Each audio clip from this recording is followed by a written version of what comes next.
नमस्कार मैत्रिणींनो, good morning. तर जसं की तुम्ही मागच्या व्हिडिओमध्ये बघितलं की मुलांची स्कूल ओपन झालेली आहे आणि मी माझ्या मुलीसाठी ब्रेकफास्ट जो आहे तो रेडी केला। तर ब्रेकफास्ट रेडी केला, त्यानंतर पुन्हा किचन आवरलं आणि पुन्हा आता इथे मी तिचा टिफिन प्रिपेअर करायला लागलेली आहे 6 वाजता।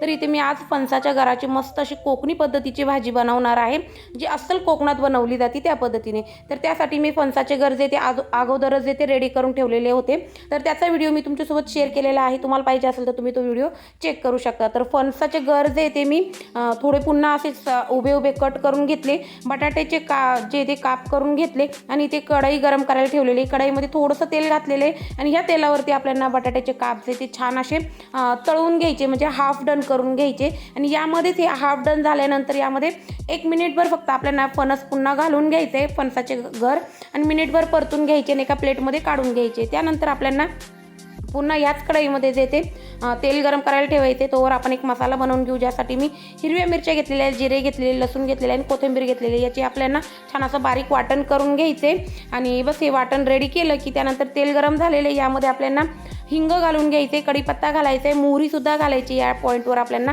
माझ्याकडे नव्हती त्यामुळे मी घातली नाही। आणि आपण जो मसाला रेडी करून घेतलेला आहे तो घालायचा आहे। 1 मिनिटभर हा मसालासुद्धा छान असा तळून घ्यायचा आहे। त्यानंतर यामध्ये हळद घालायची आहे आणि कांदा घालायचा आहे। एक मोठ्या आकाराचा कांदा मी चॉपरमध्ये कट करून घेतलेला होता, तो घालून ट्रान्सपरंट होतोवर आपल्याला हा कांदा छान असा तळून घ्यायचा आहे। त्यानंतर यामध्ये 5 ते 6 हिरव्या मिरच्या मी अशा स्प्लिट करून घेतलेल्या होत्या, त्याही घालून घ्यायच्या आहे आणि मिनिटभर तळून घ्यायचे। त्यानंतर आपण जो फणस रेडी करून घेतलेला होता ना, फणस आणि बटाटा, ते एकत्र आपल्याला यामध्ये घालून घ्यायचे, छान असे मिनिटभर परतून घ्यायचे हे सगळं। आणि यामध्ये आपल्याला पाहिजे त्या प्रमाणामध्ये पाणी घालून एक 7 ते 8 मिनिटं फक्त आपल्याला कमी गॅसवर ही भाजी शिजून घ्यायची। तर तुम्ही मैत्रिणींनो म्हणाल की आपल्याला ही भाजी सकाळी सकाळी करायला किती तामझाम असतो, तर आपण जर काही पूर्व नियोजन करून ठेवलं ना, तर अजिबात ही भाजी जी ती बनवायला अवघड नाही। एकदम 5 ते 10 मिनिटातच ही बनवून रेडी होते। तुम्ही इथे बघितलंच, मी सकाळच्या टायमिंगमध्ये अनुष्काच्या टिफिनसाठी ही भाजी बनवलेली आहे। फ्रोझन जो ओला नारळ असतो तो मी बनवून ठेवलेला असतो, तर तो यात घातलेला आहे। थोडंसं पाणी घातलं आणि मस्त असं एकजीव करून घेतलं। यामध्ये मीठसुद्धा घालायचे, मी सांगायला विसरले। चवीनुसार मीठ आणि साखर घालायची।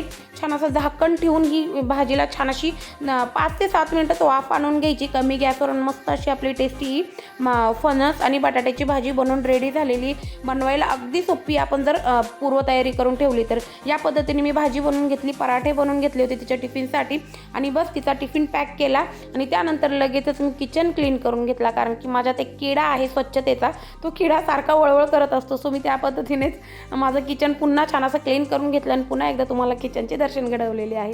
तर चला तर मग मैत्रिणींनो, भेटूया पुढच्या व्हिडिओमध्ये। Bye bye.